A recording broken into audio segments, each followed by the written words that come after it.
Welcome to Ask Then Know, and today our question is: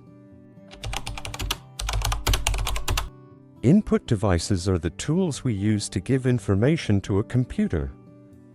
They help us communicate with the machine so it knows what we want it to do.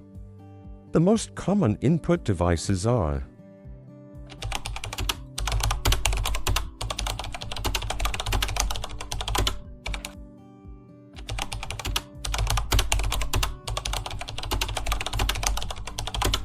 Input devices come in many forms, but all of them have one job: to send data and instructions into the computer for processing.